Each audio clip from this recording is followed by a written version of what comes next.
பிஸ்மில்லாஹிர்ரஹ்மானிர்ரஹீம். இன்றைக்கி நம்ம சீரத் பற்றி தான் பார்க்க போகிறோம். சீரத்னா என்ன? நபி ஸல்லல்லாஹு அலைஹி வஸல்லம் அவங்களுடைய வாழ்க்கை வரலாற்றுக்கு தான் சீரத் என்று கூறப்படும். ஆர்வமூட்டல் என்ன சொல்கிறாங்கன்னா, ஹதீஸ் நபி ஸல்லல்லாஹு அலைஹி வஸல்லம் அவர்கள் அருளினார்கள், நீங்கள் எனது வழிமுறையை, அதாவது வழியையும் நேர்வழி பெற்ற எனது ஹலீஃபாக்களின் வழியையும் அவசியமாக்கிக் கொள்ளுங்கள், மிக உறுதியாக அதன் மீது தரிப்பட்டிருங்கள், மேலும் பற்களால் அவற்றை உறுதியாக பற்றி பிடியுங்கள் அப்படின்னு சொல்கிறாங்க. நபியவங்களுடைய அந்த வாழ்க்கையும் நாம் என்ன செய்யும், கவனத்தில் கொண்டு வரணும்.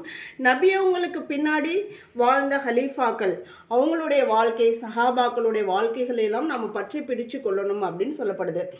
சஹாபாக்களில் ஆண்களும் பெண்களும் இந்த உம்மத்தில் அனைவரை காட்டிலும் மிகச் சிறப்பு வாய்ந்தவர்கள். அவர்களின் வாழ்க்கை மிக புனிதமாகவும் ஷரியத்திற்கு உகந்ததாகவும் இருந்தது. நபி ஸல்லல்லாஹு அலைஹி வஸல்லம் அவர்கள் என்ன கட்டளையிட்டாலும் உடனே அவர்கள் அதை செய்து முடிப்பார்கள்.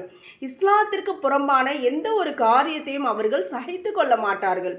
ஷரியத்திற்கு புறம்பான ஏதாவது ஒரு காரியத்தை பார்த்தால் உடனே அதற்கு எதிர்ப்பு தெரிவிப்பார்கள். சஹாபாக்களில் ஹஸ்ரத் அபூபக்கர், ஹஸ்ரத் உமர், ஹஸ்ரத் உஸ்மான், ஹஸ்ரத் அலி ரலியல்லாஹு அன்ஹும் ஆகியோர் மிகப்பெரிய அந்தஸ்துடையவர்கள்.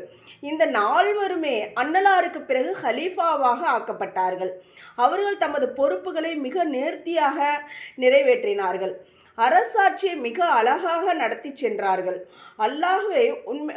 அல்லாஹ்வின் உண்மையான மார்க்கம் முழு உலகத்திலும் பரவிட முயற்சி செய்தார்கள். அவர்கள் படைப்பினங்களுடன் மிக இரக்கத்துடனும் மிருதுவாகவும் நடந்து கொண்டார்கள்.